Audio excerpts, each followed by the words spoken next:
Kalau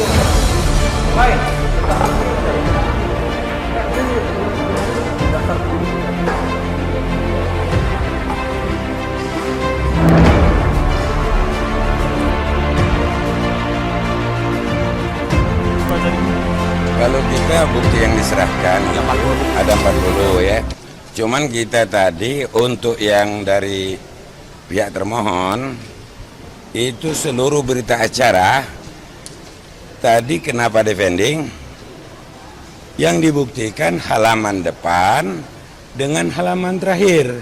Nggak lengkap. Yang di tengah-tengahnya tidak diikutsertakan karena alasan mereka adalah BAP tentang pembuktian.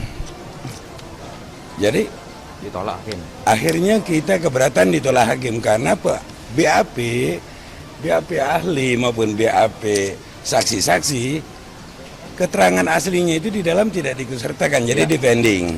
Itulah bukti defending dari T4 sampai T8, T15 sampai T52 berita acara para saksi, T157 sampai T163 dan T90. Jadi puluhan bukti, Bang.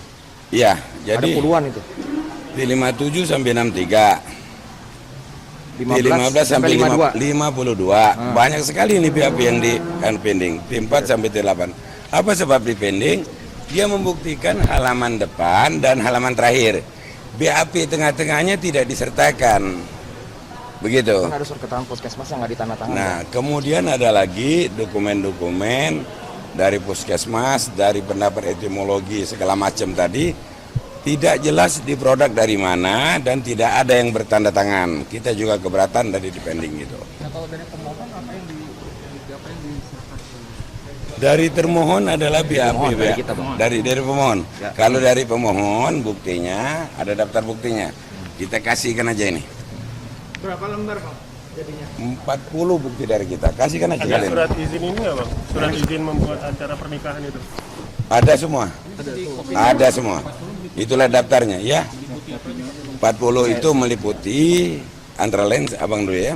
40 itu meliputi yang paling penting satu surat pemberitahuan penetapan tersangka dari polisi ke Kejaksaan Tinggi. Dua, kita buktikan adanya dua surat perintah penyidikan dengan tanggal yang berbeda. Tiga, ada surat pemberitahuan hukuman administrasi kepada pihak FPI dan Habib Rizik tentang masalah berkerumun menghadiri acara Maulid Nabi yang memberikan denda 30 juta dan 20 juta jadi total 50 juta. Ya. Jadi dengan itu berarti secara administrasi dia sudah dihukum. Sudah dibayar, makanya seseorang tidak boleh dihukum dua kali dalam kasus yang sama. Begitu. Intinya itu. Apa? Ada dua. Ada dua. Kita skor dulu untuk rehat Ya, dulu sebelum kita pemeriksaan skor dulu. kasus. Ya, Ya. silakan. Oke? Ya, Pak, ini ada tambahan ya, teman-teman. Ya. Karena Habib Rizik ini, klien kami kan pemohon ini disangkakan pasal 160 ya, Bang? Ya. 160 itu kan harus ada bukti material. Ya. Bukti material bahwa ada yang terhasut dan sudah melakukan tindak pidana. Tadi kami lihat sepanjang pembuktian ya, Bang. ya. Tidak ada bukti-bukti tersebut yang dilampirkan oleh termohon, baik termohon 1, termohon 2, termohon 3 gitu ya. Nah, untuk pasal 93, ini teman-teman supaya juga masyarakat paham ya. Kita buka nih undang-undang kekarantinaan kesehatan. Pasal 93 itu nih, saya bacakan ya. Ya. Setiap orang yang tidak mematuhi penyelenggaraan kekarantinaan kesehatan sebagaimana dimaksud dalam pasal 9 ayat 1 dan atau menghalang-halangi penyelenggaraan kekarantinaan kesehatan sehingga, nih unsur yang paling penting ya, sehingga menyebabkan kedaruratan kesehatan masyarakat.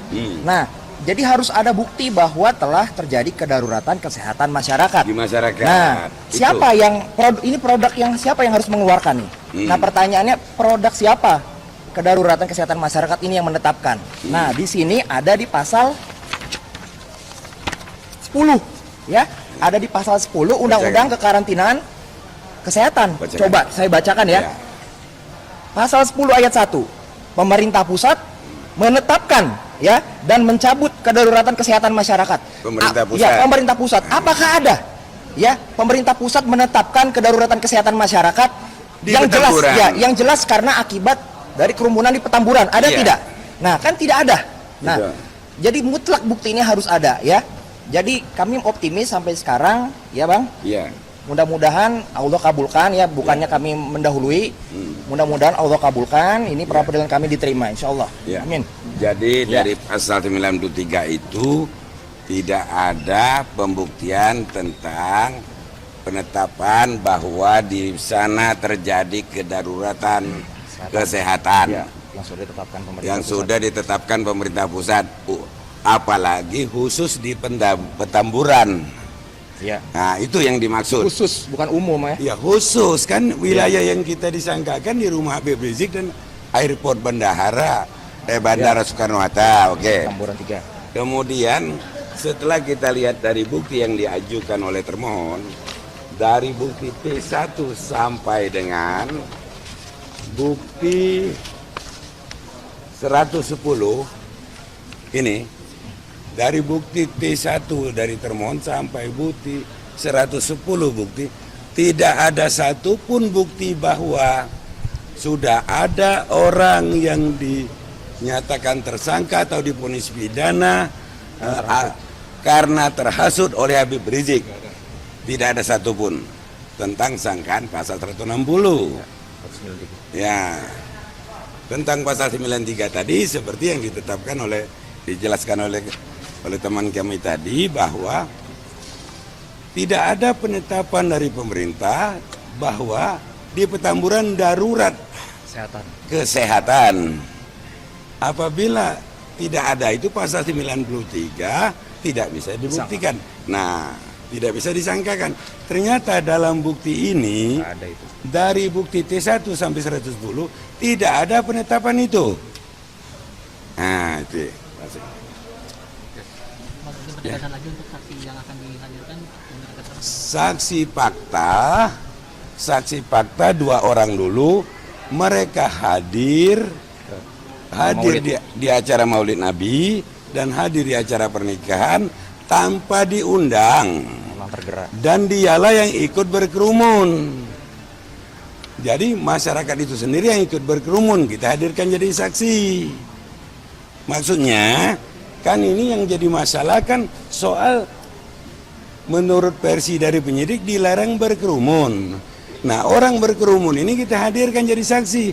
Apakah berkerumun itu atas perintah Habib Rizik atau bukan? Atau dia datang sendiri? Nah, faktanya nanti kita hadirkan bahwa dia datang sendiri berkerumun itu.